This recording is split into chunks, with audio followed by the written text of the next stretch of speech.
Bueno, la insulinoterapia. ¿Cuándo se le suministra insulina de forma transitoria a un paciente? Cuando tiene una descompensación severa por una complicación de la diabetes como la cetoacidosis, por una descompensación metabólica, no por una de las complicaciones de la diabetes, sino por una enfermedad interrecurrente, que son esas enfermedades que los pacientes con diabetes pueden consultar frecuentemente, como infecciones urinarias e infartos. Para controlar las alteraciones de la glucosa de algunos medicamentos, como los glucocorticoides, antineoplásicos, inmunosupresores, inhibidores de las proteasas. Cuando el paciente diabético necesite una cirugía mayor que necesite anestesia general y su glucemia en ayunas sea mayor a 200. Y en el embarazo, cuando no se le puede controlar su glucemia ni con ejercicio ni con dieta. ¿Cuándo es de forma definitiva? Cuando al paciente ya se le han mandado suficientes antidiabéticos orales y no se ha podido controlar su glucemia, o cuando sufre de otra enfermedad que lo puede hacer tender a la cetoacidosis, a la baja de peso, como la pancreatitis crónica. ¿Cuándo se debe iniciar el tratamiento con insulina? Cuando se ha visto que por más de 6 meses con los antidiabéticos orales no se ha controlado la glucemia, pero se dice que no se deben quitar ahí mismo esos antidiabéticos orales, sino que utilizar una insulina pues nocturna, preferiblemente la NPH. Se ha demostrado que la combinación de metformina con NPH disminuye el riesgo de hipoglucemia. ¿Cuándo se dan dosis prandiales de insulina? Cuando se logra un control de glucemia en ayunas, pero no con la hemoglobina glucosilada, que es un examen que muestra la glucemia desde hace 3 meses. Pues recordarle al paciente que ya utiliza insulina, que lo debe hacer media hora antes de cada comida. Cuando utilizan análogos de acción rápida, estos disminuyen mucho el riesgo de hipoglucemia. Y se recomienda que la dosis cuando se ingieren carbohidratos sea de 1 unidad, pero al ingerir proteínas y grasas debe ser mayor. Bueno, unas consideraciones generales es que, como les decía, el ejercicio pues debe ser regulado por un médico deportólogo y la dieta por un nutricionista.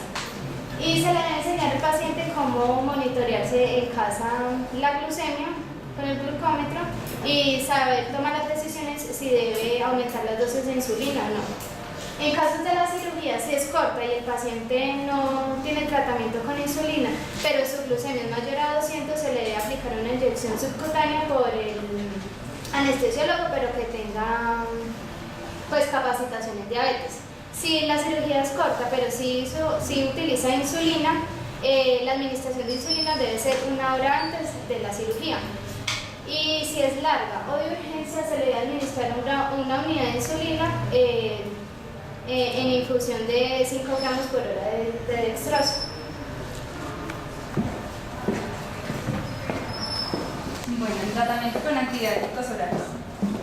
Entonces cabe aclarar que pues, los antibióticos orales no son lo más utilizado debido pues, a algunas contraindicaciones y efectos que han tenido a lo largo de su historia. Entonces, los principalmente usados y el estándar sería la metformina, que pertenece a las biguanidas, y algunas sulfonilureas de segunda generación. Voy a mencionar algunos de los fármacos y de los grupos a los que pertenecen y sus mecanismos de acción.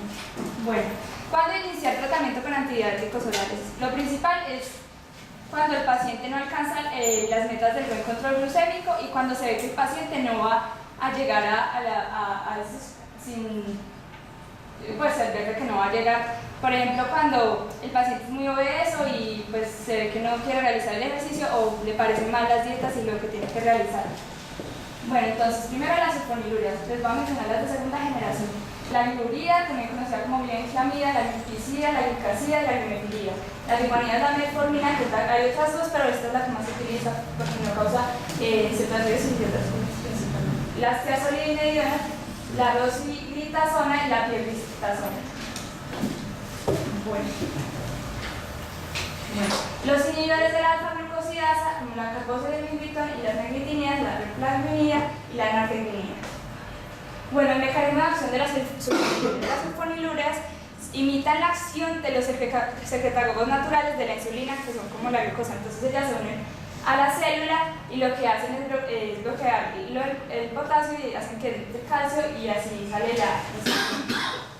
Bueno, en la metformina, su acción es como que ella disminuye la gluconeogénesis en el hígado y ayuda a la mayor acción de la insulina en el músculo y en el tejido graso.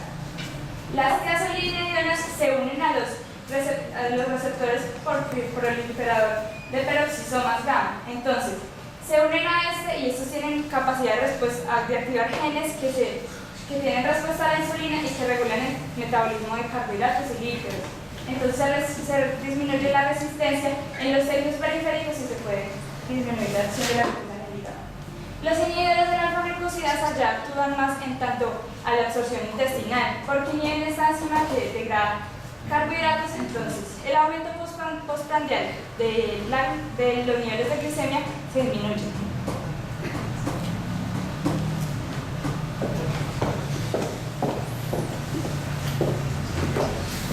Bueno, pues ahora seguimos con las complicaciones agudas severas de la diabetes mellitus. Entonces tenemos la hipoglicemia y la hiperglicemia severa. Entonces vamos a encontrar que en la hipoglicemia va a haber un tratamiento con hipoglicemiantes, pues que ya lo mencionaron mis compañeros. ¿Qué puede llegar a pasar? Lo que puede llegar a pasar es que esos niveles de glicemia van a bajar tanto que va a producir la hipoglicemia. Entonces vamos a encontrar manifestaciones clínicas cuando ya los niveles de glucosa se encuentran sobre 60 y 40 miligramos sobre decilitro. Entonces vamos a encontrar manifestaciones como diaforesis, taticardias, personas inquietas, ¿sí? Y pues el tratamiento indicado en estos pacientes sería, si tolera la vía oral, una carga de azúcar, que serían 3 cucharadas de azúcar en un vaso de agua, o alimentos ricos en carbohidratos. Y si no tolera la vía oral, podemos ya pues encontrar pues el glucagón para aumentar esos niveles de glicemia. Entonces, en hiperglicemia severa vamos a encontrar pacientes con edema cerebral, hipocalemia, acidosis hiperclorémica y trombosis venosa. Se hablan de que esta es la única causa de que el paciente muere durmiendo, ¿sí? Entonces, ya que tenemos la oportunidad de contar pues, con los docentes, queremos escuchar, vamos a hacer una pausa acá y queremos escuchar como esa experiencia clínica que han tenido y que nos hablen de algunas manifestaciones que han encontrado ustedes a través de su experiencia. Doctor Valencia. Nos van a tirar la pelota a nosotros, ya está bien. A ver, en cuanto al cómo hay hiperosmolar, las complicaciones, pues tienen que recordar, pues ahí básico es eso, que el hiperosmolar casi siempre lo van a ver más en la diabetes tipo 2, la cetoacidosis más en la diabetes tipo 1, preferiblemente, casi siempre se ve de esa forma, ¿no? El estado hiperosmolar, pues tienen que sospecharlo siempre en un paciente que de pronto ha suspendido el tratamiento. Casi siempre son pacientes que suspenden el tratamiento, los pacientes diabéticos se vuelven un poquito como mimados pues y se vuelven un poquito así como medio difíciles de manejar porque como tienen que llevar tantos controles de dieta, de medicamentos, de exámenes, estar yendo periódicamente al médico, tienen que estar vigilándose los pies, las uñas, toda esa cosa, ellos empiezan a faltar y es pues uno de los principales problemas y es lo que hace que ellos terminen a veces en estas complicaciones que son muy graves. ¿Qué más les digo de eso? El paciente pues debe sospecharse siempre, o sea, hacerse el control del paciente con la hemoglobina glicosilada y con todos los controles pues que venga él mostrando las glicemias en ayunas y estar sospechando. El paciente que empieza a faltar a las consultas, ojalá hacer un buen seguimiento para evitar estas cosas. Pues no sé, como qué más les puedo contar. Ya del manejo en sí,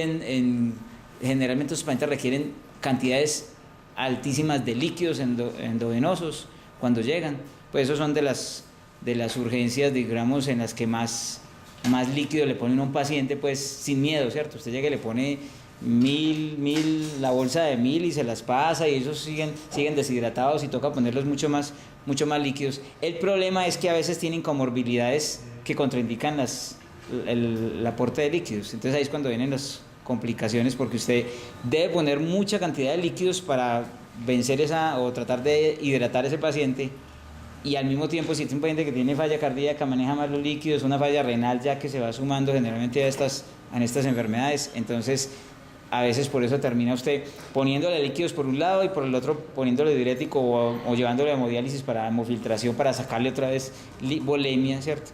Pero tratando de sacar al mismo tiempo y de bajar los niveles de glicemia. Al mismo tiempo es las infusiones de insulina, eso todo se maneja hospitalariamente, la insulina ahí ya no es subcutánea sino que es intravenosa en infusión, en ambos casos. De pronto en estos días tuvieron un CPC sobre cetocidosis, creo, ustedes también. Sí.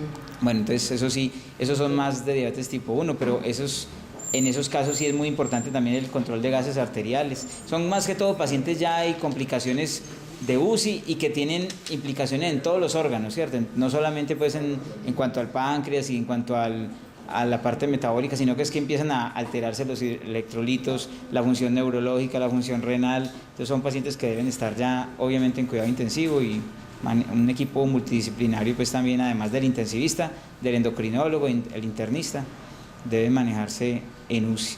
Pero la idea es que ustedes aprendan cuáles son las complicaciones y no las dejen llegar, no dejen que el paciente llegue a ellas, ¿no? Es hacer el énfasis en la prevención más que todo. Doctor Zapata, ¿qué nos puede aportar en las...? Pues después de la cátedra de medicina interna que nos acaba de dar el doctor Valencia, porque yo creo que hizo todo lo que veníamos a hacer en el caso de cómo controlarnos de los estados hiperosmolares. Yo lo único que quiero aportar es que entre las dos complicaciones que ustedes están hablando, de la hipoglicemia y la hiperglicemia, podríamos hablar de que hay una muy sintomática, que es la hipoglicemia, en el cual el paciente empieza a morir, y el estado hiperosmolar no tóxico, que es aquel estado en el cual el paciente como tal puede estar con su ritmo de vida normal y simplemente por una mala adherencia al tratamiento tenemos unas cifras elevadísimas sin que tenga como tal unos síntomas cardinales que nos estén diciendo que esa glicemia demasiado elevada. ¿Quién es el culpable de esto? El culpable es la poca adherencia al tratamiento. Y si hablamos de poca adherencia al tratamiento, no tenemos que hablar ni de los tratamientos con insulina únicamente, ni los tratamientos con antidiabéticos orales. Lo que me va a adelantar a una de las recomendaciones que les iba a dar es que el tratamiento número 1 de la diabetes mellitus se llama la educación. Si nosotros no educamos al paciente, si no le mostramos sus factores de riesgo y no les enseñamos los signos de alarma, el paciente no sabe en qué momento consultar y no tiene una adherencia al resto de tratamientos. El resto que hablaba el doctor Valencia, que lo dijo muy bien con respecto al tratamiento que se hace en el hospital con los bolos de insulina, con la adherencia al resto de tratamientos, pues yo creo que es un estándar que todos manejamos.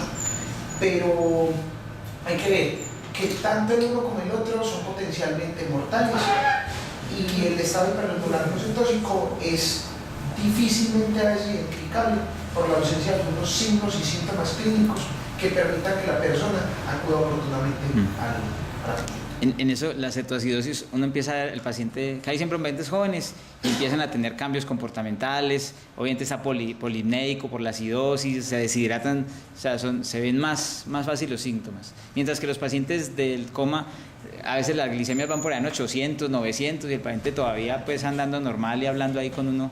De pronto uno le venga, usted no tiene como sed, pues ellos a veces ya hasta pierden hasta esa sensación pues de sed y de decir, y son pacientes que de un momento a otro pues colapsan y ya y empiezan a hacer, cuando hacen los síntomas puede ser inclusive una convulsión, ¿cierto? Que hagan de una vez para que entren en coma y ahí hagan el coma hiperosmolar. Doctora Rolando, de pronto quiere agregar algo a través de su experiencia clínica.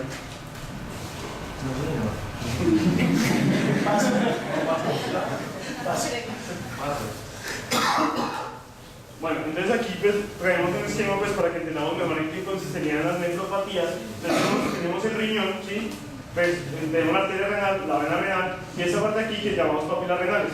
Entonces aquí vamos a encontrar las arteriolas eferentes y aferentes y este sería el glomérulo o la cápsula de Bowman. Entonces aquí vemos que llega la circulación arterial con una gran presión, ¿sí? Y aquí es donde se empieza a dar la filtración de la orina, que esto sería lo normal.